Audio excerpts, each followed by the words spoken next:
A new restaurant opened up nearby. It's called Karma. There's no menu. You just get what you deserve.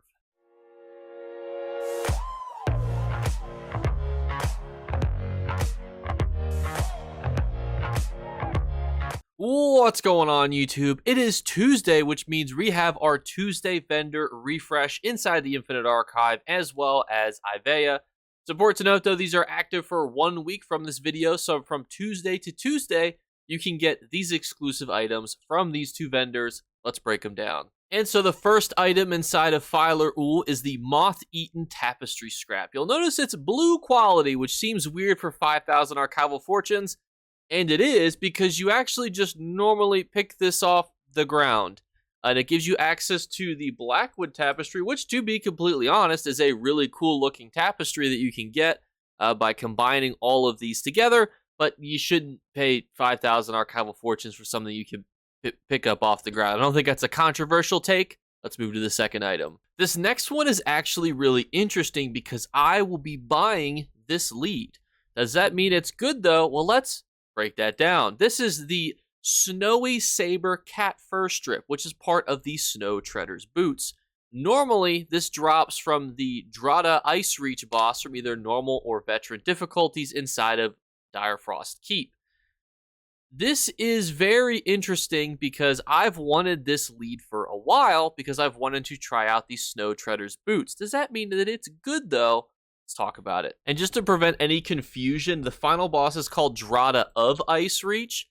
They are actually not a part of the Ice Reach dungeon, which is its own separate dungeon. They are, in fact, as I said, a part of the group dungeon, Dire Frost Keep. Just to make people know, because when people read that, they get very confused because Ice Reach is its own dungeon, but the boss is called Drada of Ice Reach. So that's why there's a bit of confusion, but if you want to normally farm this one, you have to complete Dire Frost Keep, which is a traditional normal dungeon that you'll find throughout pledges, and it only comes from that one, not any other dungeon. Again, Dire Frost Keep, final boss. And why I've wanted to try the Snow Treader's boots are as is followed. While you're in combat, you are immune to immobilizations and snares that can be cleansed, but you cannot sprint. There are tons of situations where the only reason that I am dying in a PvP situation is because I get snared or immobilized.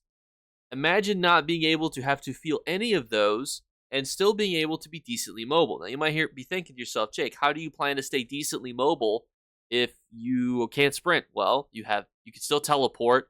You could still use speed ups. I could still use lightning form on my sorcerer. I actually generally walk in most combat situations anyway and use streak and other things because that's generally a better utilization of my resources. So I've actually wanted to try this for a while, but I told myself I'm not going to get the other leads until I get the one that's for today because, as you can see, the Dire Frost Keep one is the only really annoying one. So I've wanted to get that one knocked off first because I thought, well, if I could get that one, then I'll be able to knock out the other ones because the other ones are relatively straightforward. So I'm actually not going to get this Mythic and utilize this one to get it. Do I think it's perfect for you? Well, it depends kind of on what you're looking for. Again, Filer Ool has tons of different assorted items, and if there's a really annoying Mythic that you want to get from there, then I think that you should do what I'm doing right now, which is buy it. But if not, it just depends if you're going to use it or not. If you find yourself on a sorcerer or a very mobile build that you want to take into PvP, this is a great Mythic to try out and utilize for that. Next up, we have Grunt Wolf, which is a actually really cool looking monster set style in my opinion, and if you were to buy this, it would be bound to you. So let's talk about its normal resale value, because right now, there's only 3 listings for it on PC, and they're from 3 to 4.8 million gold, which is quite a bit amount of money. And you have to remember, this is being listed while you can buy it with Archival Fortunes. I actually think if you're looking for a decently rare monster mask, this is a perfectly serviceable one for you to purchase. It's rare, it looks cool, and it's generally valuable. Again, you're going to be buying this bound, so it's going to be bound to you, but that doesn't mean that you won't get value for it if you want to wear it on your character. The next 2 items where we can be a bit briefer on because they're relatively straightforward. Southern Elsewhere treasure maps for 2,000 archival fortunes are not worth it. You'd be better off taking those and buying satchels, provisioning ingredients, or even alchemy ingredients at this point. So For me, you can skip that. You can also probably skip the Bound Companion Equipment Light Armor. There are some decent healing traits that you could get. You might be able to save yourself a little bit of money, but overall, you're probably not going to be wanting to invest in these. You're going to want to be doing either heavy or jewelry, in my opinion, maybe weapons. I generally skip the light medium armor. Then you get your 2 lore books, which I promised that I would never skip ever again after there was outrage that I skipped them before. So here they are. You get them by completing different lore books in your library, by picking them up in the overworld. So this is how you can get these, and then you can buy them with Archival Fortunes. These next few are interesting because we have Defile, Frost Damage, and Anchorites Potency. These are actually 3 banger scripts for you to own. Every single one of these is good in their own way. Defile is just good to defile somebody, which, saying out loud, seems a bit suspicious. Please don't read into that. But defiling your enemies in a PvP situation is one of the best debuffs that you can apply to another player. Same with Frost Damage. Think about all the little frosty bonuses that you can get as a Warden. Now imagine being able to script things into Frost Damage, and Anchorites Potency is one of the best signature scripts. So, should you buy any of these? Well, probably not, because unless you need them right now, it's better to just continually do different types of daily quests. In fact, I'm fairly certain that by doing the Rewards of the Worthy and the Cyrodiil questline, you can have access to all 3 of these. So even if you are a PvP dedicated player, you probably don't need to be worried about buying these immediately, meaning that you can instead use other currencies. Now, there's a second vendor that has scripts that you can buy through gold, and perhaps those will be better. We'll have to wait and see, because that's the next vendor that we'll be looking at. But for right now, unless you need to use these ASAP pronto, this is probably just going to be outside of your range for anything that's decent. And even if it is, 3,000 Archival Fortunes is a pretty significant grind. I'd almost be worth just doing a couple daily quests to see if you can pick it up. And we finish off with our fragments. Chances are you're probably not going to buy these fragments, although this one is actually really cool. The fragment of the Obsidian Scar. Consume the fragments of the Obsidian Scar and 4 other fragments to unlock the skill stylus for silver bolts. It's actually a pretty good deal for 1,000 Archival Fortunes. If you want to buy that or not, totally up to you. And then we finish off with another collectible fragment, which gives you access to a pet. It's always subjective if you want to buy these things.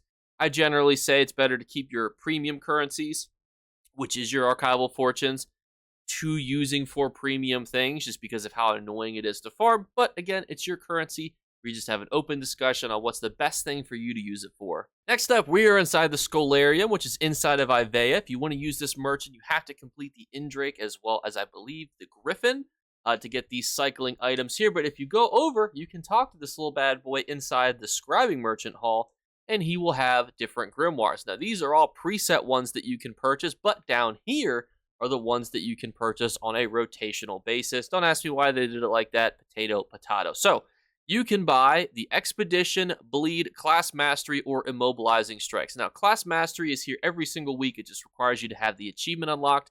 Is Expedition worth 4,000 gold? Well, potentially. Expedition makes you go faster, and from a PvP situation, and most of these scripts are geared towards PvP scenarios. Jake, why is that? Why are scripts more so involved in PvP versus PvE? Well, let me tell you why, dear viewer. Well, it's very simple. PvE content is generally just how much damage can I output per second, and that's it. There's no deep thought, there's no thinking, there's no I need to run around the boss faster, there's no I'm going to get into a sustained fight with a PvE boss, there's no worry that he's going to crit you.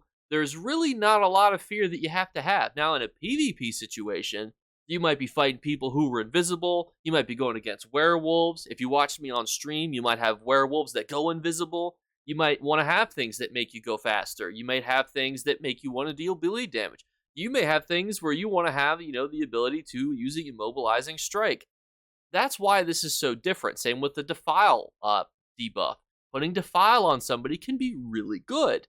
And depending on whether or not you want to, as a player, do that through a skill is actually up to you and how you want to do it. Because PvP is a very flexible arena. Everybody's build is at least somewhat different in how they've spec'd out their champion points, skill points, mundane runes, skill bars, sets, races. There's always going to be differences.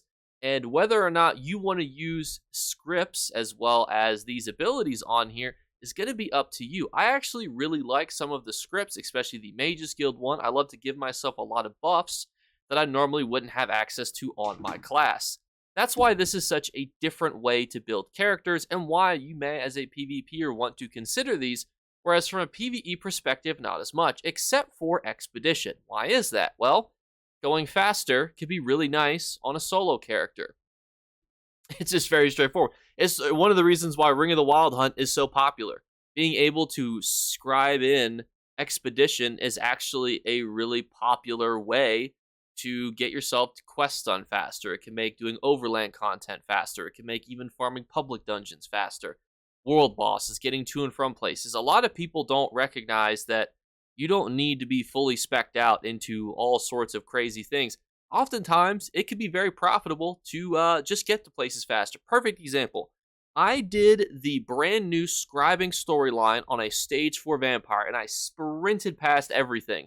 I was done probably in a third of the time as most people because I would run past everything, open the door, didn't have to fight any of the mobs. Run past everything, open the door, didn't have to fight the mobs.